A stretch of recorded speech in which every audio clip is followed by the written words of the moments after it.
Good afternoon and welcome. You listen to Life to Heart, a program which aims to help you understand and to become your loving self.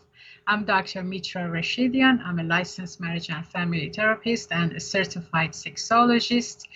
I am in full-time private practice located in beautiful Encino, California, offering this program at KMET 1490 AM ABC Radio Live, along with my business partner, colleague, and best friend, Dr. Robert Jaffe. Thank you. Thank My you. pleasure. So, I'm Dr. Robert Jaffe. Today we're going to be talking about addictions. The largest addiction is codependence. It's the largest addiction. It's not ubiquitous throughout our culture, but it's widespread, I would say. Yes. And when I say widespread, I think there are millions and millions of people in our culture in America who are in codependent relationships and have no idea that they're in a codependent relationship, but they do know that they're suffering, and they can't understand what it is that they're doing wrong. That they make the assumption that they're doing something wrong, and or they're making the assumption that their partner is doing something wrong. And so when a couple comes in and they're struggling with codependence, usually you find people who are blaming each other for what they're doing or not doing in the relationship that is, I'm going to use the expression, quote, that is, quote, causing the other person to behave in a certain way. So when I say to my partner, if you didn't do this, then I wouldn't do that, then I'm not taking responsibility for my response. Right. I'm blaming you and saying you have to change in order for me to change. And of course, that is one of the biggest fallacies that we have within our society. We don't need the other person to change in order for us to change. But the other person doesn't change, unless they want to change. Right. Right. I mean, we don't have the power to change anybody, no matter what we say, no matter how we say it. I mean, we can say it, we can state the problem, we can state how we feel as a result of the receiving behavior and the attitude. However, is one thing to say it, is another thing for the other person to become aware and then take responsibility for it and then wanting to change. Exactly. So that goes to the joke that we've repeated here, which is that we say in psychology, how many therapists does it take to change a light bulb, right? And the answer is one, that the light bulb has to want to change. Right. And so we say that because it's so accurate. In a codependent relationship, we don't have a clear sense of the boundaries where I end and you begin. So those boundaries are very unclear and clouded, and so we believe that we have power over the other person, and or the other person has power over us. And so we try as best we can to control the other person, either through being controlling or through manipulating, and trying to get the other person to do what we want. And then the other person generally, unless they're an absolute idiot, sees what we're doing, and then they dig in their heels and they go, no, I'm not going to let you do that. And maybe they become angry or manipulative themselves. And so they end up in a therapist's office pointing the finger at each other. Right. And we see that a lot, he said this, she said this, I want this, and he doesn't want that, or it's always his fault or her fault, that finger pointing towards each other. Exactly. So I want to say that we do not have the power to change another human being, although I can say that when we're parents and or when we're children, we have the power to enforce what we want, because we're in that power position with them. So we can say, don't don't don't do that or do this, and the child will have to comply because the child is dependent upon us for their survival. Right. That being said, that doesn't mean that the child will agree with us, that what we're telling them is right for them. However, if we continue to insist that our way is the only way and the right way, they will develop a subconscious agreement with us, which then they carry with them into adulthood and believe that the parents' way was the right way.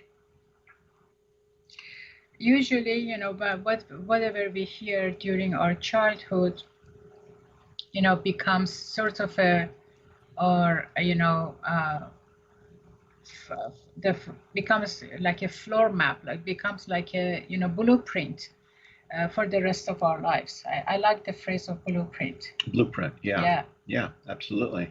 So, however, my our parents treat us, we give it the interpretation that I'm good enough or I'm not good enough, I'm lovable or I'm not lovable, and therefore this is how I, as a person, as a child, set the foundation for my self-esteem and my self-worth, and I take that and I, based on how I look at myself, I start functioning in society. Right, right. So I have a client that I see, and this person, she has a lot of self-hate, and she came from an upbringing where her parents didn't tell her negative things about herself. But what her parents did do was they inculcated a lot of fear by not allowing her to go out when she was of age to go out, not allowing her to sleep over anybody's house, not allowing her to disagree with them. If she disagreed with them, they would tell her, that when she grew up, she could have her own opinions, but right now she was subject to theirs, and that she had to do it their way. And she was forced to go along with them. And now, as an adult, she feels a lot of fear in her life about exploring, and believes that she needs to stay in a relationship that really isn't providing her what she wants. But she's afraid to be alone. And she's afraid to be alone because inside of herself, she doesn't have a nurturing parent inside her to tell her, we can do this, we can, and it's okay, and you can create relationships and you can go out into the world. She doesn't have that. So she found a partner who isn't giving her what she needs, but she still feels as though she can't leave the partner, even though she knows that the relationship is not really what she wants. And that's because of all the fear that she was raised with. Her parents, by not letting her go out, gave her the message, it's too dangerous out there. Her parents, by not letting her sleep over at someone's house, gave her the message that there are people out there who will hurt you.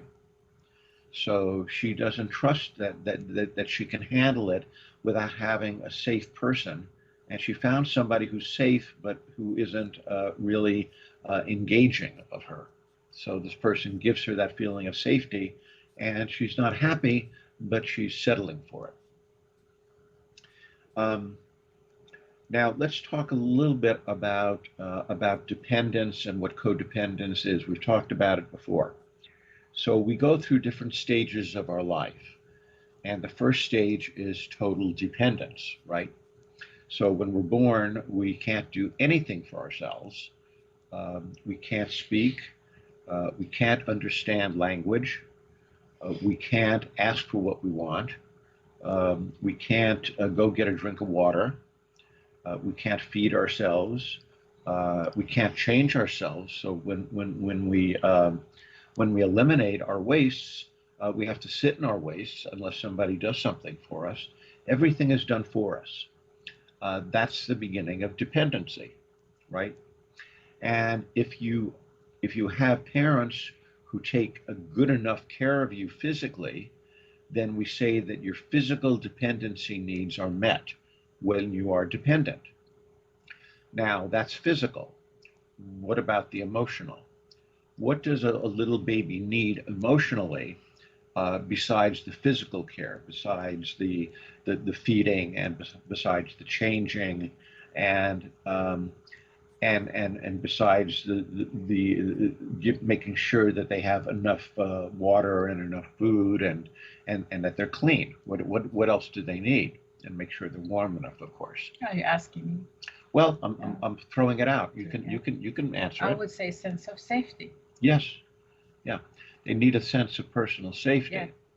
And so how do they get that sense of personal safety? And that is what is an emotional need, right? And so the way that we determine whether we're safe is when we're little. If we're looking at people who are much bigger and more powerful than us, we look to them as to whether things are okay or not okay. Now, if we're looking up at the mother and the mother's face is relaxed, if the mother's face is got a smile on it, if the mother's face it looks gentle, if the mother is making sounds, soft sounds and reassuring sounds to the baby is reassured that their world is safe. If, on the other hand, the mother isn't looking at the baby, or the mother is on the phone, or the mother is not nursing the baby, but is kind of holding the bottle out while she's talking to somebody else. The baby is drinking in the physical nurturing, but they're not getting the emotional nurturing from the mother's face and voice tone and connection. She's not touching the baby. She's not caressing the baby. So the baby may start to get a sense that they are being taken care of, and their belly is getting full, but there's something missing. The baby doesn't know the word safe, but the baby is starting to feel like something is missing, something Right. isn't there.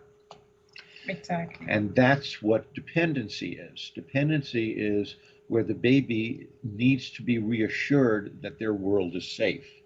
And they get that through the body language, facial expression, voice tone, and comforting presence of the mother, and of course the father. Depending upon how involved the father is, the father gives that to the baby as well. Well, yes. I mean, when we look at the theory of attachment by John Bowlby, right? Mhm.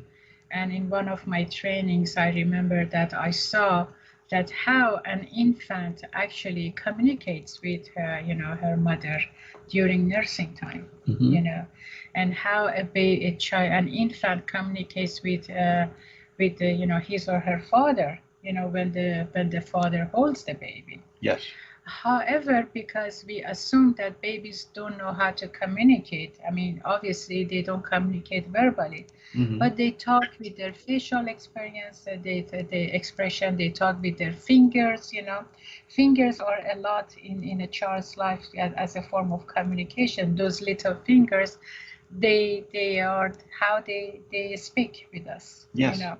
So it's really important to pay attention to those, movements, and eventually each movements, we become, familiar with how each movement, how each sound of crying, it's a specific message that the child is, broadcasting to us, Right. or conveying to us. So an attentive parent then will recognize the child's crying. Yes, and I Right. think we got our cue for commercials. A cue for commercial. Right. Okay. We're going to So- come back. We're going to talk a little more about this, and then we're going to tie it into codependence as an adult, and how, and of course, the most important part is how to overcome that. Yes.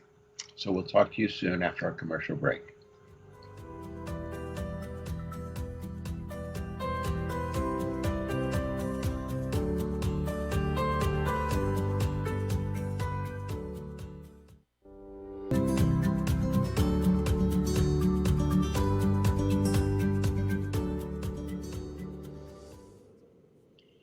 Welcome back from our commercial break. Dr. Mitra and Dr. Robert here at Heart-to-Heart program at KMET 1490 AM ABC News Radio. For those of you who are just joining us, we are talking about codependency. the disease of false selfhood, trauma, addictions, and relationships.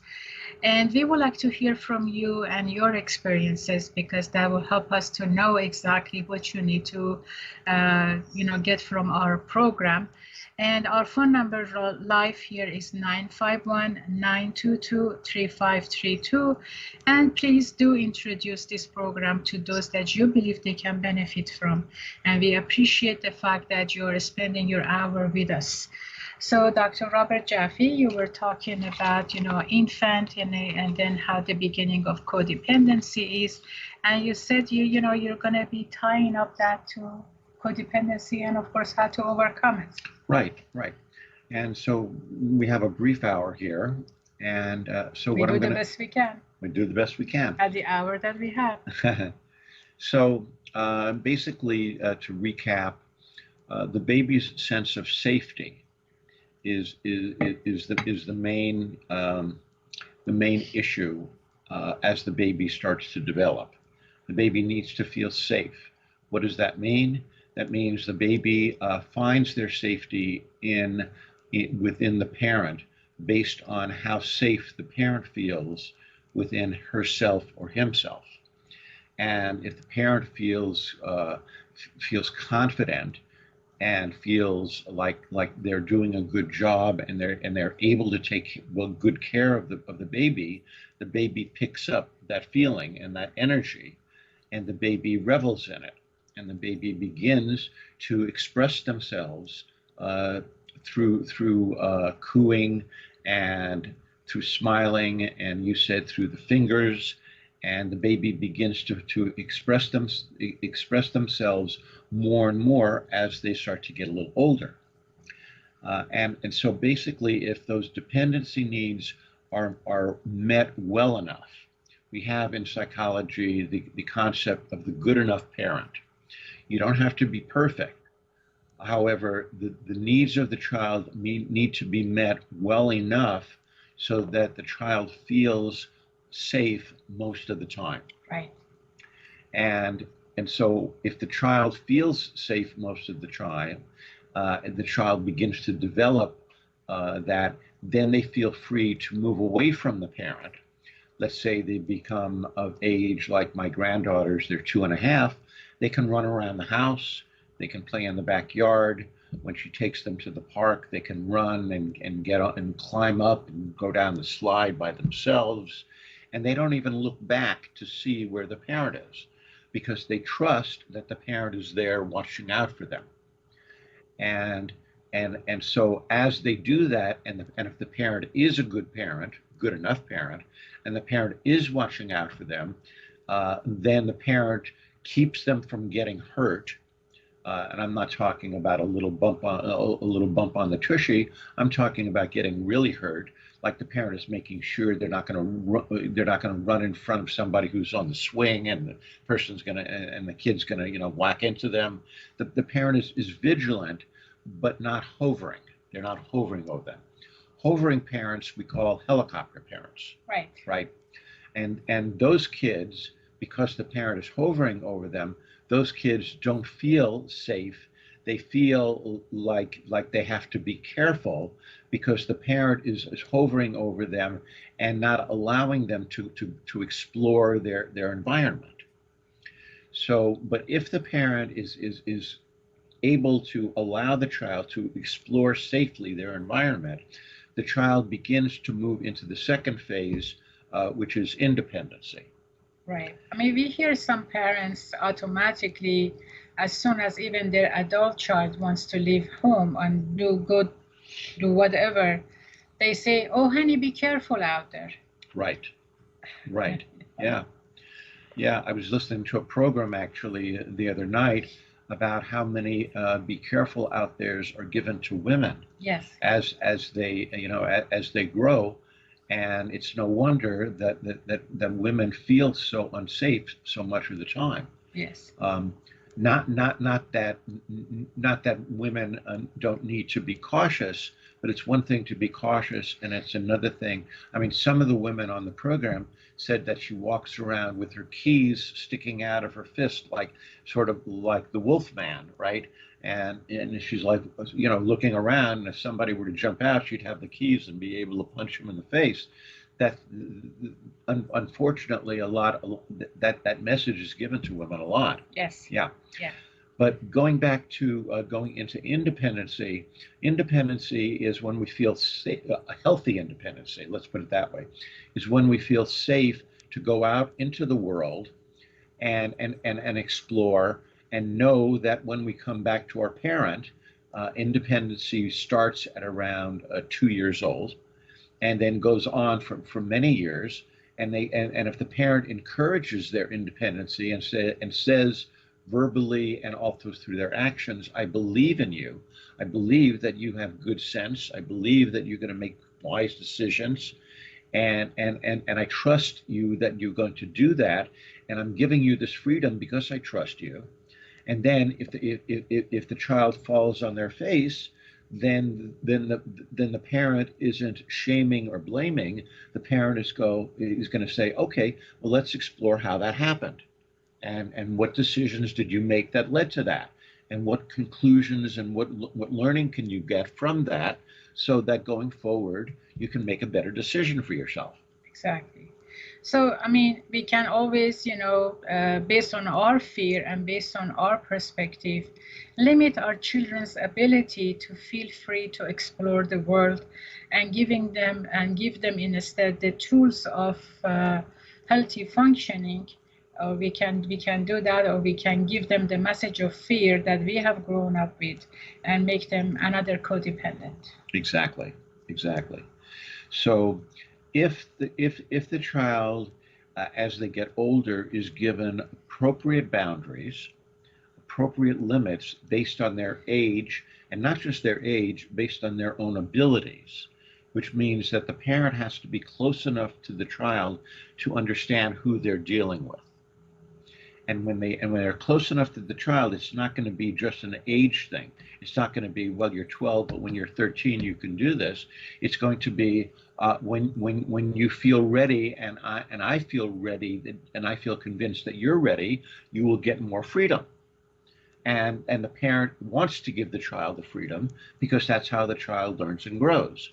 So as that happens, the child then feels safe because the parent is watching out for them, but also free that they can explore and move out into the world more and more. So and if they negotiate that stage of independency, then they've negotiated the two most important stages of life, which are they can allow themselves to be dependent on someone, knowing that that person is going to be watching out for them and helping them to understand things and feel safe.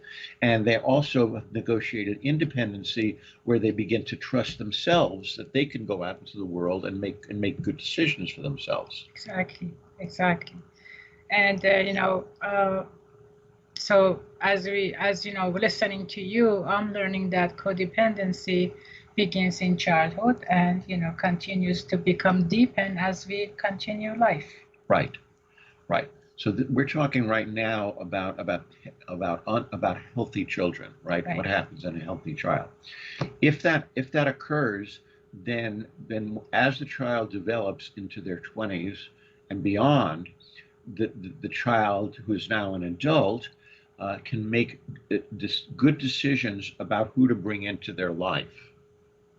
So then, and if they make bad decisions about who to bring into their life, they learn from them rather than getting down on themselves that they made bad decisions. So they bring somebody into their life as a friend. The friend turns out not to be trustworthy, or the friend turns out not to be a good friend. They feel sad, they feel disappointed, but they also learn, okay, what was I looking for in this friend, and what did I see, and how did I fool myself? Were there signals that I didn't see? Was it the friend, or was it me that missed the signals? And maybe it was both. But I want to understand. I want to learn, and I want to understand so that I can make better decisions for myself.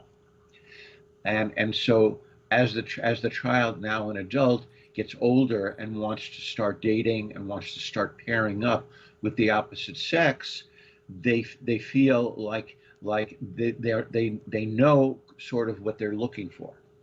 And when they find someone and they get along with that person, and things start to move forward, um, they can allow themselves to be what we call in the third stage, which is interdependent. That means that the adult was the child. Now the adult is able to allow themselves to be dependent on the other person because they've now learned to pick somebody that's trustworthy. Right. So they can be dependent, meaning that they can ask the person for emotional support or physical support or to do things, and the person will follow through in as long as what you're asking for them is reasonable, right? Yes, the right. person isn't going to do something that's against themselves, but you're also not going to ask them to do something which is against themselves. But you can allow yourself to rely on somebody, and most of the time you don't need to because you're independent. So you take good care of yourself.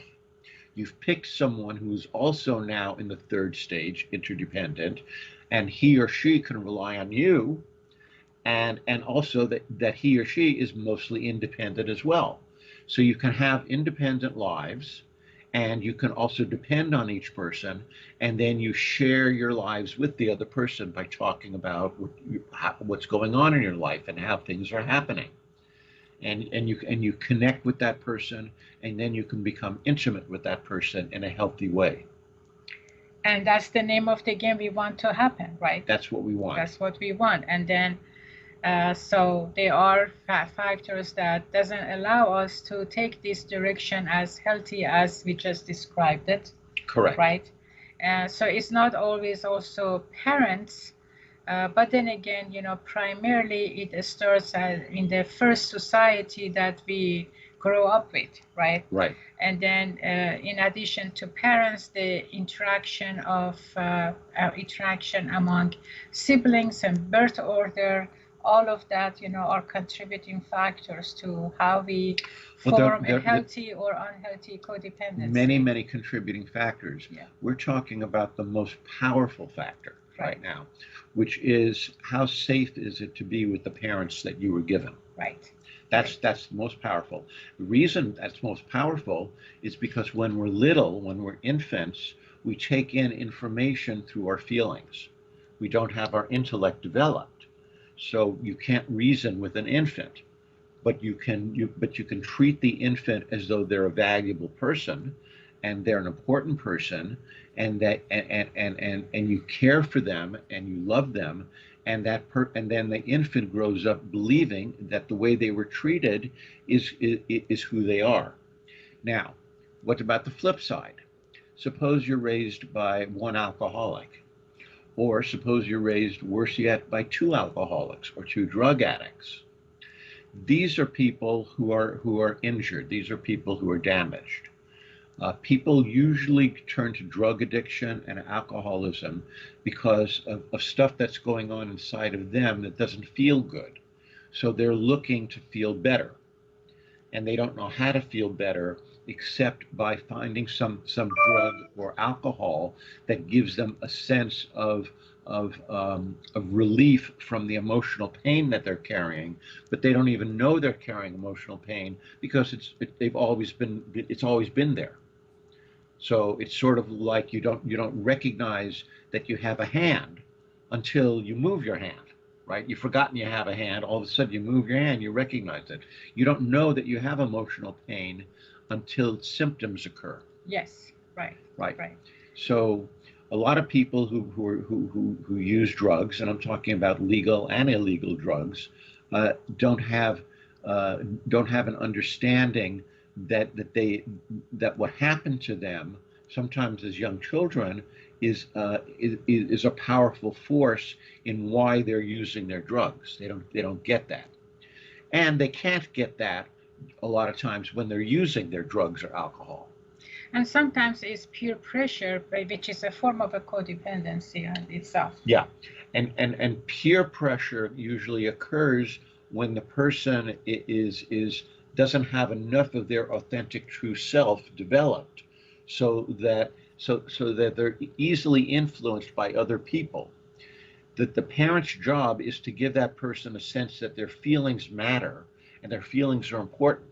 So and then the parent tells them what their values are, and then talks to the child about whether they agree, partially agree, disagree, partially disagree, and they have an open discussion about it, and they don't try to force their values on the child.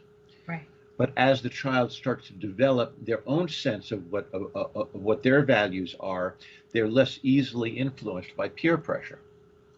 But let's go back for a moment to what happens when you are raised by people who have addictions, alcoholism, and drug addiction. Well, we got our cue for commercial break. Would you mind talking about this right after break? No, I'm going to keep talking. You're going to be keep talking. So I'm going to record while he's keep talking, and I'll see Okay. you back in a short few minutes. Okay, we'll see you soon. Join us.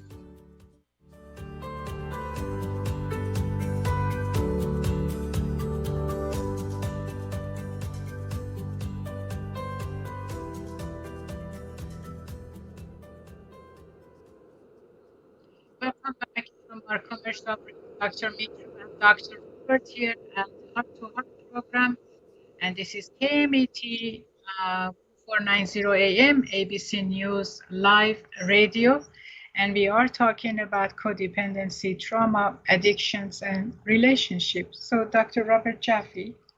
Right. So we went over in the show what a healthy childhood looks like, and how it connects to forming a healthy relationship when both partners are interdependent with each other, which means that they are independent the majority of the time. They take care of themselves. They meet their own needs. And some of the time, when they don't feel good, either physically or emotionally or both, they can rely on the other person to pick them up and to help them. And so that's a wonderful place. Many of us, and I'm going to say millions of us, didn't get that. Millions of us got maybe some of that, but not enough of it. So there's, of course, many different situations, some of which are better than others. But I'm going to talk right now about a situation that is very difficult for the child to deal with, which is when both parents have an addiction. So when both parents have an addiction, and I was saying this before the break, that people who have addictions aren't aware that the addiction is usually deep rooted in their childhood, that they didn't get their needs met when they were children, or they got what they didn't need, meaning abuse. They may have gotten physical abuse, they may have gotten emotional abuse, they may have gotten religious abuse. The person that I was talking about earlier also got a religious abuse. God is going to send you to hell if you don't do this, right? Fear, Fear, shame, guilt. Yes, exactly. Right. So, and then of course sexual abuse, right, which is very detrimental to somebody. So the person who then grows up and uses drugs and has a hard time, stopping, is usually carrying emotional pain that they're not conscious of, but it's going on subconsciously, and they feel as though they need relief from it, but they don't understand that that's what's going on. So what they believe is, I just like the feeling. I just like the feeling of getting high. I just like the feeling of when I sniff cocaine. I just like the feeling when I have a drink. It just makes me feel good. And that's as far as they take it, and that's all they know. So what happens to the child in a family like that, when the parents like that feeling and use that feeling on a regular basis? What taking drugs and alcohol does is it takes you out of your loving, authentic, true self. You're no longer in your loving, authentic, true self. You're now in a high state. That high state is not who you really are, but it may feel better than what you believe who you really are, because who you really are is still being weighed down by all of these negative feelings that you've been carrying throughout your life. So it may feel like a step up to get high or to get drunk, and then you do that, but it's still not your loving, authentic, true self. We cannot connect with that part of ourselves when we are in a euphoric state Right. from using drugs and alcohol.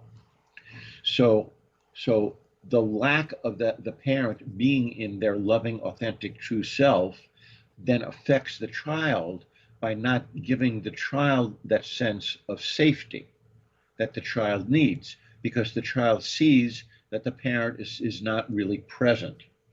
The parent may be there, may be awake. The parent may be able to communicate and talk with the child, but emotionally, the child feels like there's something going on here. I may not know what it is, but I feel like my parent isn't really present. So what you're saying, reminds me, and I want to make sure that I understand the connection here. Is it this similar, I mean, not the same, but similar concept that when a child grows up, during the first 2.5 years with the babysitter versus parent? It's similar to that, yes, yeah, because the parent needs to be there physically and emotionally, Right. right? And if the parent is incapable of being there emotionally, being there physically is better than nothing, but not a lot better than nothing. The example that I use with my clients, and that happened to me, is because I remember when I was 4 years old, and I was sitting. I grew up until I was 5. We moved to California, but I was in New York, and I was in an apartment with my mom. It was just me and my mom, and I remember sitting maybe about 8 feet away from where my mom was in the living room, and I was playing with a toy. My mom was in the kitchen cooking, and I looked up and I saw her standing there, and all of a sudden I realized that I felt lonely. And even at 4, I had that word in my mind, and I knew it. And I said, why am I feeling lonely? She's right there. And all I felt was confused about it. I had no idea. The reason I felt lonely was because my mother had some emotional difficulties, and she was disconnected from her own feelings. Now, she was not an addict, but you don't need to use drugs and alcohol to disconnect from your feelings. Yes, Your exactly. mind is plenty powerful, but drugs and alcohol makes it even easier to disconnect from your authentic true self. And so I grew up not really feeling that sense of safety and connection with my mom. And so I now recognize that that's something that every child needs. So when the child grows up with two addicts, they don't have that sense of safety and connection. They don't have that sense that the people around them know what's best for them. So they grow up feeling kind of out, like floating in outer space. They don't understand what's going on. They know that there's nobody there to take care of them. That they know. And what they can do with that is there's two basic solutions to what if there's nobody there to take care of me. One solution is I then try to find somebody in the world who will do that, who will take care of me as though I'm still a child. The other solution is I'm going to make sure I never need anybody again. So I'm going to become super independent. And when I become super independent, I'm going to put all of my energy into making money or gaining power. So I'm going to go into politics, or I'm going to go into business, and I'm going to make as much money as I can. Then I will never be vulnerable again, and then I'll never need anyone again. I guess we have a couple like that in our practice. Yeah. And so becoming super independent is one way of coping with the fact that your emotional needs weren't met. And now you're an adult, and now you're going to make sure you never need anyone again. Or you learn that I didn't get it, but I really still need it, and I'm going to look for somebody who's going to parent me. And if you find somebody who's going to parent you, then watch out, because that person who's going to parent you is also going to control you. Yes. Yes. And then you're going to feel controlled, but you're also going to feel stuck in the relationship because you feel like you can't leave them because you need them because you don't feel like you can take care of yourself. You're stuck in the dependent stage where you're dependent on another human being to take care of you. You've never become healthily dependent or healthily independent. Yes, and we see that that there are individuals who refuse to get married. Right. They are individuals that as soon as they get to becoming really intimate to their partner, they walk away from relationship, Mm-hmm. right? And it's just hard for them to stay together. Right.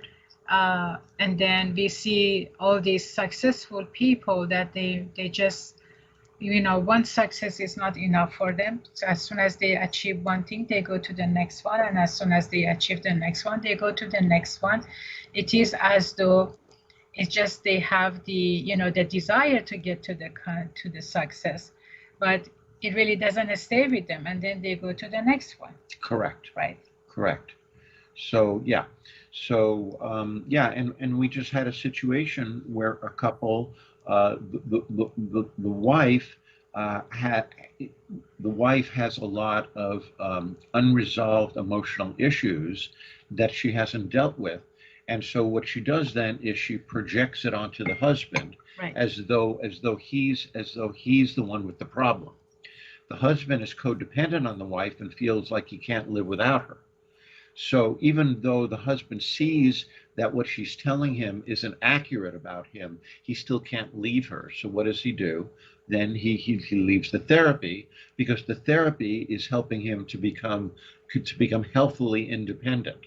And the wife says your therapy is making you worse, meaning that I don't feel that same codependent control that I had over you, and I want to pull you back into it.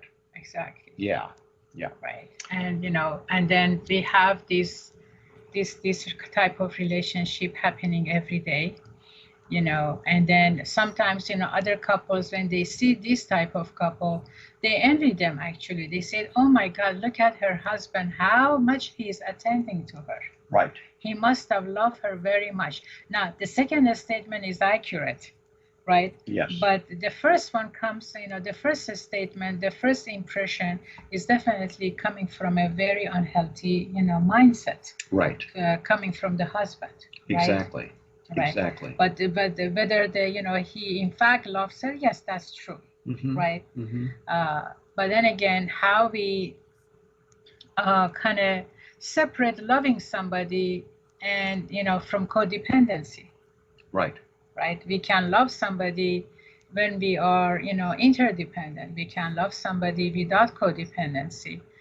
But when love is kind of mixed with codependency, the person who is a codependent doesn't even enjoys the love, because he or she is always in a struggle to how to stay codependent.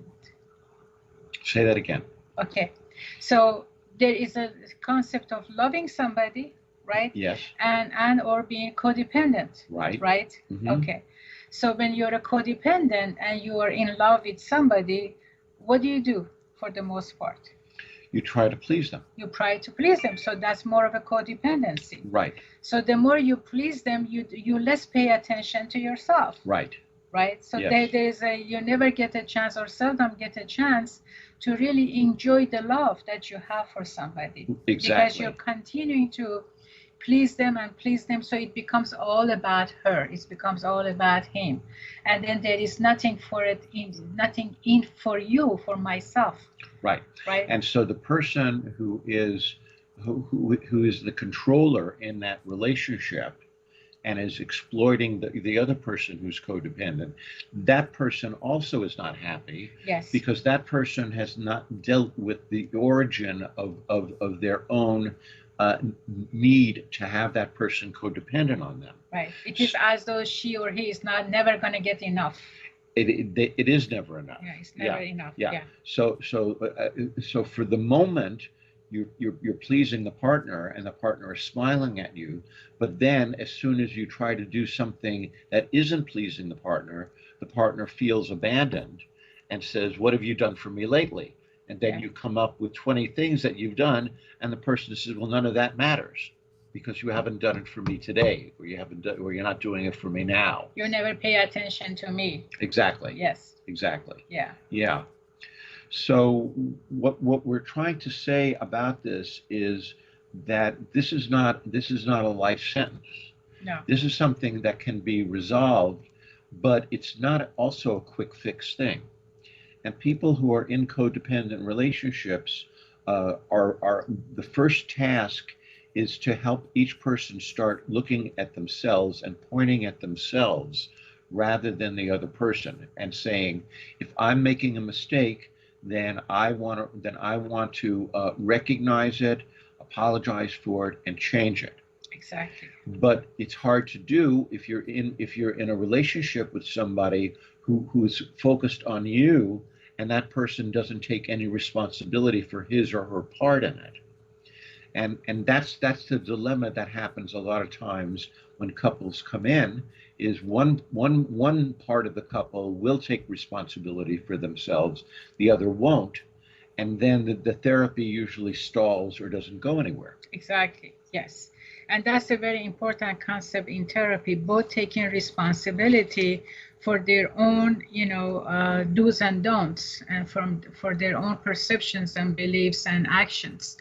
And once that doesn't happen, the therapy can fail because it is as though the therapist, is siding with one versus the other one. Exactly. But Exactly. yeah, but in fact, that's not the case. And, I'd like to, continue with this discussion for next week. We definitely Because can. this is very important. And we thank you for joining us since 3 o'clock, and we appreciate that. And we would like to invite you to do the same next week, Thursday, from 3 o'clock, where we are going to talk about another aspect of human sexuality, which is going to be female low sexual desire, and also at 4 o'clock with codependency, addictions, trauma, and relationships with Dr. Robert Jaffe. And until then, don't forget that all you need is love. All you need is love. Have a wonderful afternoon. Be well, be safe. Bye-bye. Bye-bye.